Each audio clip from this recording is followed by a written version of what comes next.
যে দলের 200 জন অভ্যন্তরীণ খুন হয়, একটাবার আমি মিডিয়াতে কেন দেখি না হুহা? মিডিয়াতে কেন এটা নিয়ে আউটবাস্ট হয় না?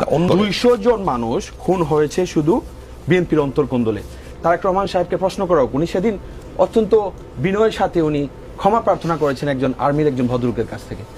উনি কি ক্ষমা প্রার্থনা করবেন গাজী তাহমিদ খানের পরিবারের কাছে? ওনার কি ক্ষমা প্রার্থনা করা উচিত না যে 200 পরিবার আলটিমেটলি তাদের সন্তানকে হারাইছে 5ই আগস্ট পরবর্তী সময়ে? এই প্রশ্নটা আপনি করেন, then those will be very relevant. ওগুলো প্রাসঙ্গিক প্রশ্ন। যে দলের 200 জন অভ্যন্তরীণ খুন হয়, একটাবার আমি মিডিয়াতে কেন দেখি না হুহা? মিডিয়াতে কেন এটা নিয়ে আউটবাস্ট হয় না? নীলা মার্কেটে হাঁস খাওয়া হইলো কি না হইলো, না মুরগি খাওয়া হইলো, এটা মিডিয়াতে আলোচনা হয়, কিন্তু খুনের পর খুন হচ্ছে এটা নিয়ে প্রশ্ন, অনেক আলোচনা, এগুলো নিয়ে হাইলাইট হয় না। কবে হয়েছে আপনি বলেন? আপনি একটা এপিসোড বলেন আপনাদের যমুনা টেলিভিশনে তোলা হয়েছে। এখন আপনি আমাকে সময় দিলে আমি নিউজ রুমে যে আপনাকে পুরো এপিসোড সবগুলো দেখাতে পারবো, আপনি হয়তো মিস করে গেছেন।